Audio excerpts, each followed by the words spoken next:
Hey y'all, so it is 4 in the afternoon on August 21st, 2020. And I have my villain, as Barry Van Dyke just called it, my villain cowboy hat on. He's a bit of a wise guy. But, well, that apple didn't fall too far from that particular tree. So, the haves and the have-nots season premiere is on its way. It's almost here. It's going to air this Tuesday night, so everybody's really excited. And I wanted to do a follow-up video and let you guys know, how I started watching it and what my feelings are on it and everything. And of course, here I go with the blushing already because of what I'm thinking of. I started out watching season 1 because a girlfriend that I work with has been watching it religiously since it began several seasons ago. I think now we're up to season 7 or 8 at this point. Now, John Schneider stars in it. He plays one of the lead characters. He plays a guy by the name of Jim Cryer. And believe me when I tell you that Jim Cryer makes J.R. Ewing look like a Boy Scout.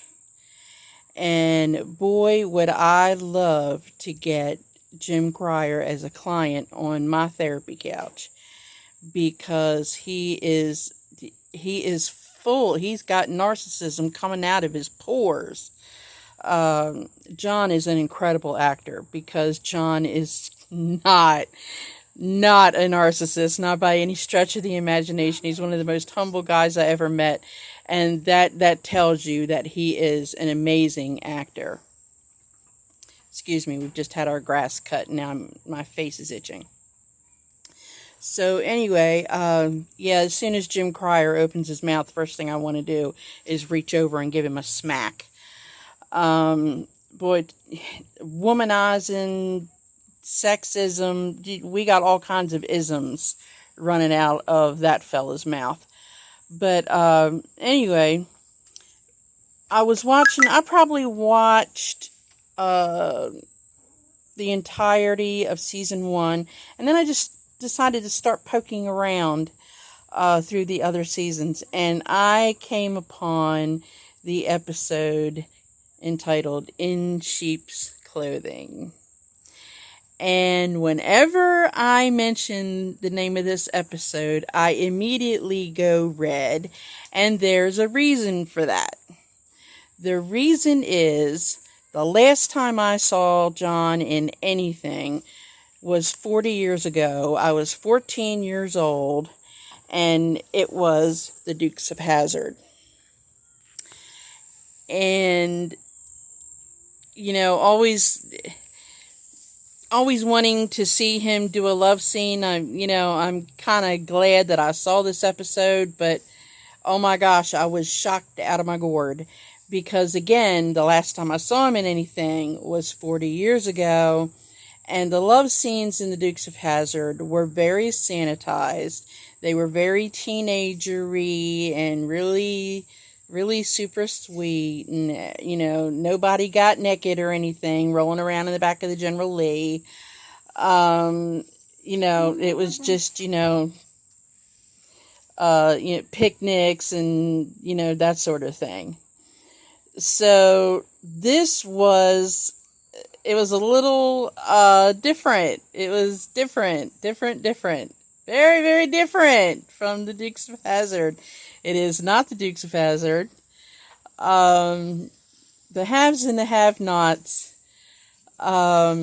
It's also not Dallas. It is definitely its own formula. I have never seen a series put together quite like this one. It's not a copycat of anything.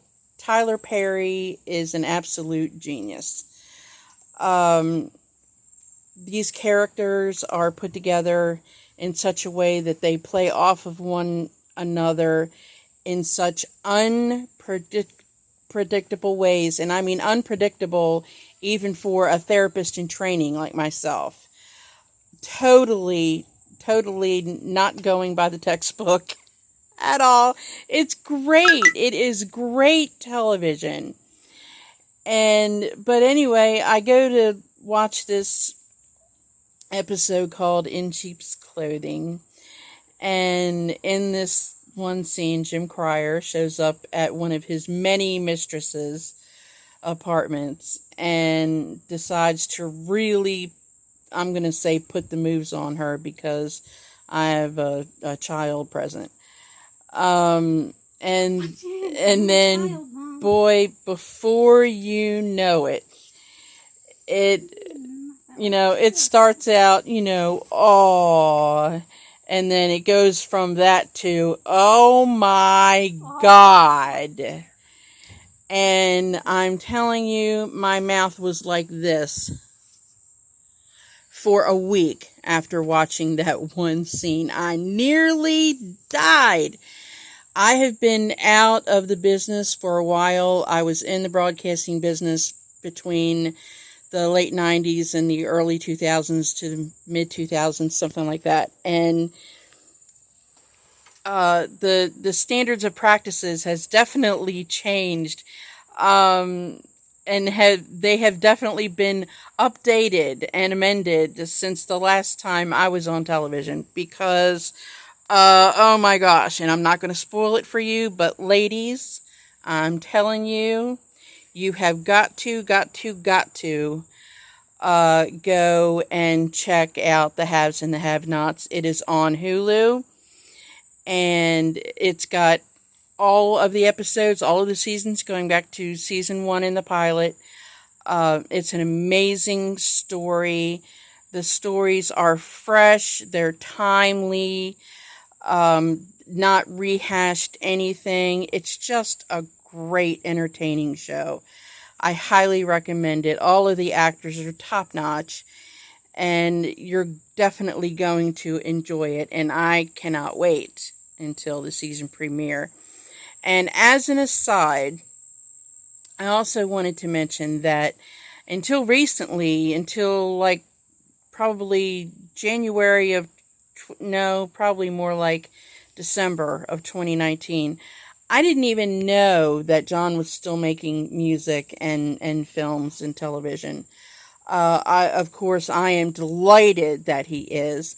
And he does not know that I'm doing this. He's not asked me to. He's not paying me to.